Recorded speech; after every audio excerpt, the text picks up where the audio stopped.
Shalom bagi kita semua.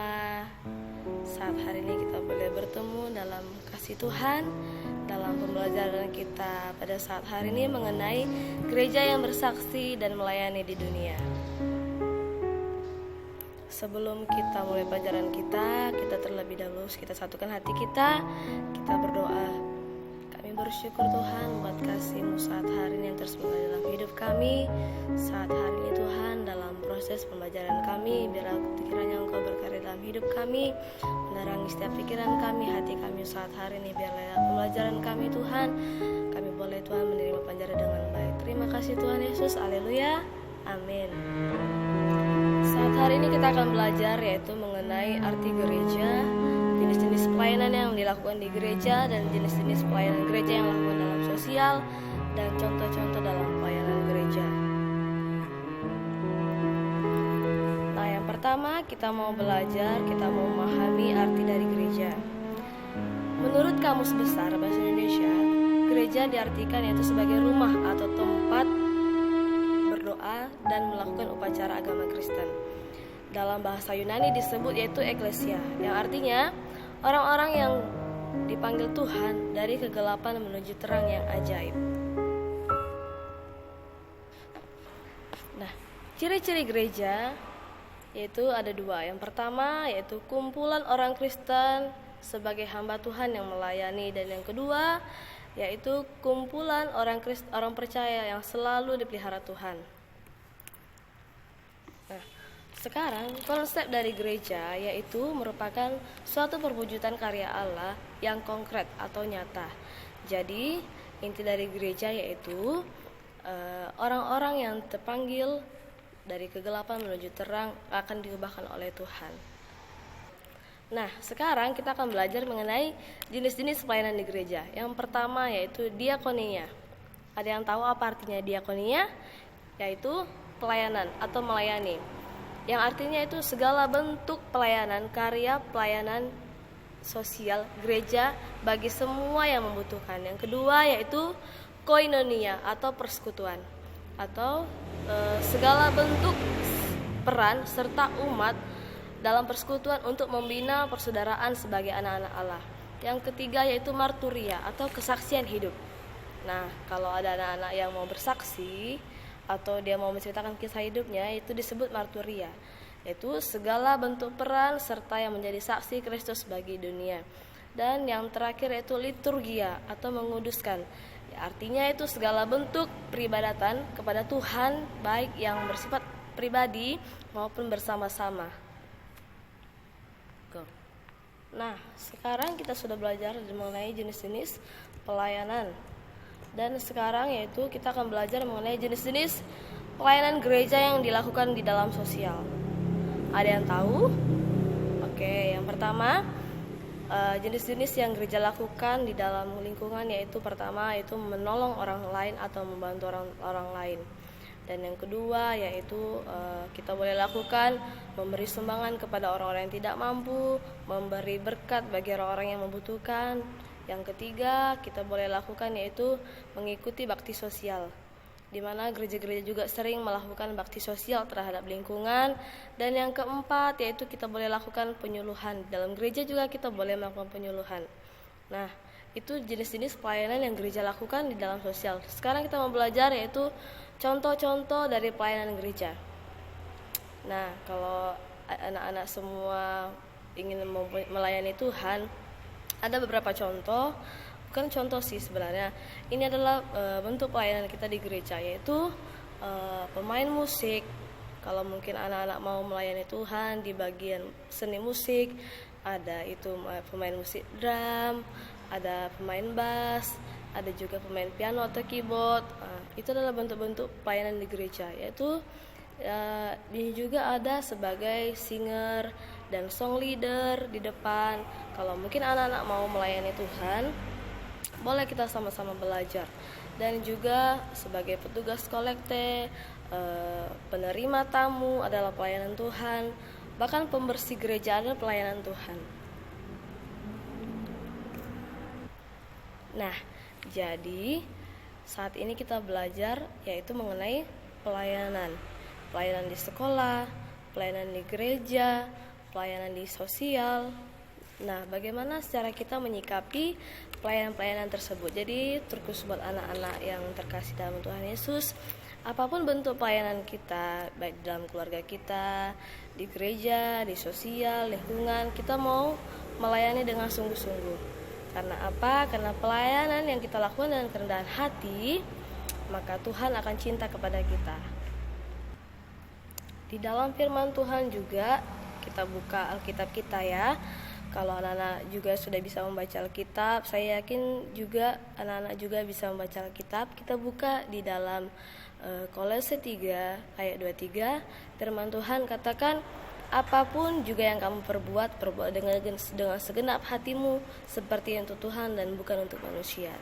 Dalam firman Tuhan ini Tuhan sampaikan, apa yang kita sampaikan, apa yang kita kerjakan biarlah sesuai dengan firman Tuhan, tidak dengan bersungut-sungutan. Karena apa?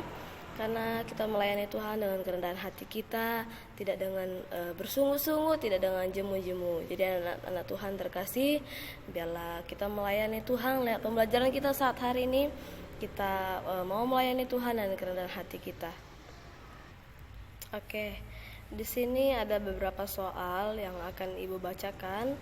Kalau anak-anak mungkin tahu apa jawabannya, berarti anak-anak semua paham dengan apa yang kita pelajari saat hari ini.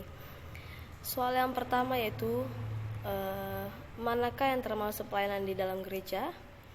A. Penerima tamu atau kolekte. B. Penjual kain atau penonton. C. Arsitek atau penjual koran. D. Atau pembersih. Kalau anak-anak tahu, boleh dijawab ya.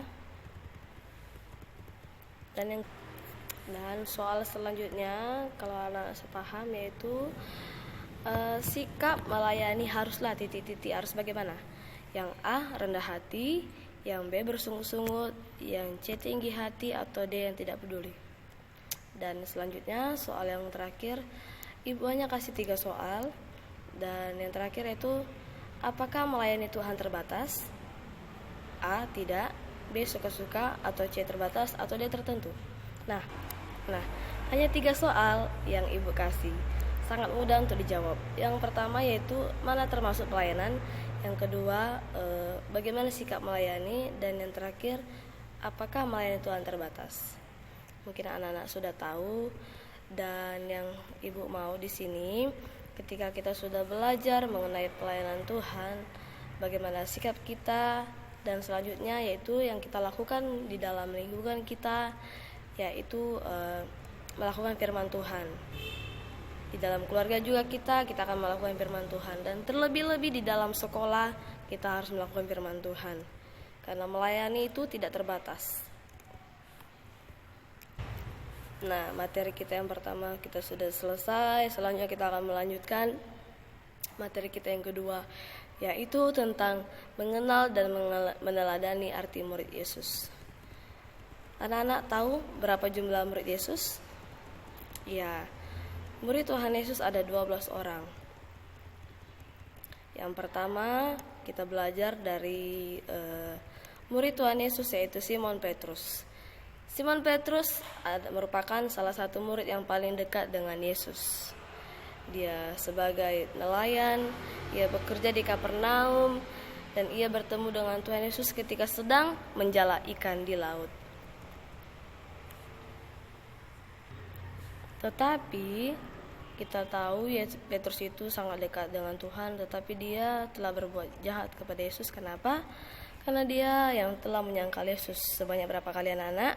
Sebanyak 3 kali. Lalu kita mau mengenal murid Yesus yang kedua, yaitu Andreas. Andreas adalah murid Yesus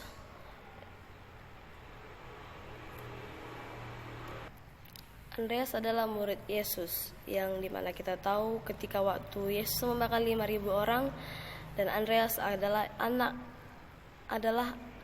yang membawa anak kecil yang memegang 5 roti dan 2 ikan. Dan selanjutnya itu kita mau belajar mengenal murid Yesus, yaitu si Yakobus. Yakobus adalah murid yang dekat dengan Yesus juga. Dia adalah sosok yang baik dan yang pandai berbicara. Dan yang keempat yaitu Yohanes anak Zebedeus, dan Filipus, dan juga Bartolomeus, Thomas, Matius, Yakobus anak Alfeus. Dan kita juga mau mengenal bagaimana karakter dari murid Yesus. Nah, kita tahu kalau 12 orang ini yaitu setia dengan Tuhan Yesus. Tapi hanya di awal saja mereka setia. Ketika Yesus disalibkan, satu orang pun tidak ada yang setia. Karena apa? Karena apa mereka tidak setia? Ya, karena murid-murid Yesus tidak mau juga disalibkan. Dan selanjutnya itu kita belajar itu mengenai pelayanan dari karakter murid Yesus. Bagaimana sih sikap kita kalau kita melayani Tuhan? Yang pertama yaitu kita harus bersedia mengikuti Yesus. Ketika kita mau melayani Tuhan, dalam hati kita tidak menerima Yesus, kita bukan disebut anak-anak Tuhan. Kenapa? Kalau kita bersedia mengikuti Yesus, maka kita akan menjadi murid Yesus dan mengikuti setiap karakter yang Tuhan mau. Dan yang kedua, mau menderita untuk Yesus.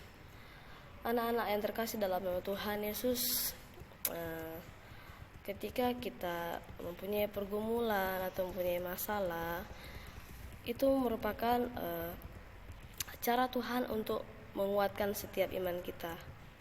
Dan yang selanjutnya itu menjadi murid Yesus itu harus melayani orang lain. Kalau anak-anak tidak mau membantu orang lain, tidak mau memberikan kasih kepada orang lain, itu bukan merupakan karakter dari murid Yesus. Dan selanjutnya itu kita harus menjadi teladan dan cerminan kasih Tuhan. Kalau mungkin anak-anak di tempat ini atau anak-anak yang lain tidak menjadi teladan bagi keluarga, tidak menjadi teladan bagi teman, mari kita sama-sama belajar supaya kita menjadi teladan bagi setiap orang. Nah, kita sudah belajar bagaimana dari karakter murid Tuhan Yesus, dan selanjutnya cara kita sebagai anak-anak sekolah, bagaimana cara kita peduli dengan sesama kita.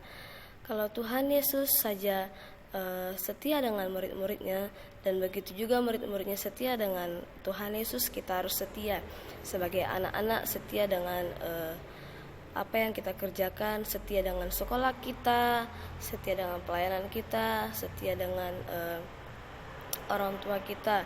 Dan selanjutnya yaitu bagaimana sikap kita sebagai anak-anak sekolah, menyikapi kehidupan kita. Yang pertama yaitu kita harus mempunyai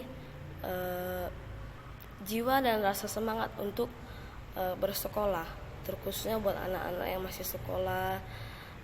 Jangan pernah mau lepas dari sekolah. Karena apa?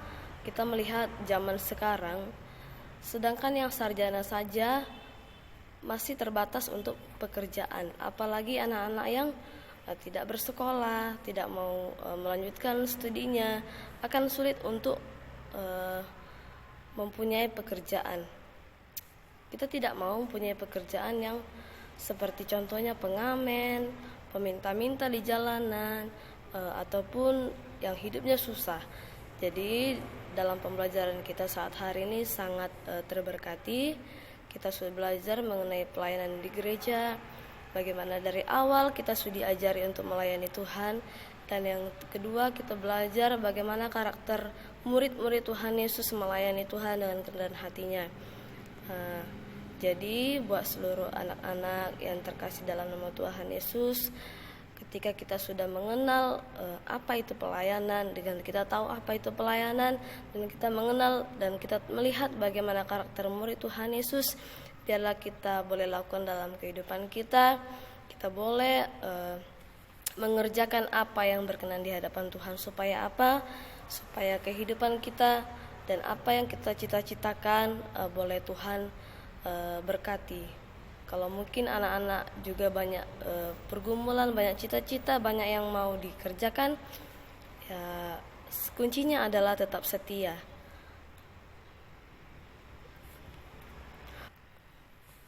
Jadi cukup sekian pembelajaran kita pada saat hari ini. Biarlah semuanya terberkati, dan juga boleh dilakukan dalam kehidupan sehari-hari. Terima kasih. Tuhan Yesus memberkati. Sebelum kita mengakhiri pembelajaran kita bersatu dalam doa. Kami bersyukur Tuhan buat kebaikan Tuhan saat hari ini yang boleh ada bersama dengan kami dalam pembelajaran kami saat hari ini, biar kami mengerti apa itu pelayanan, juga bagaimana karakter murid Tuhan Yesus yang boleh kami teladani dalam kehidupan kami. Terima kasih Tuhan.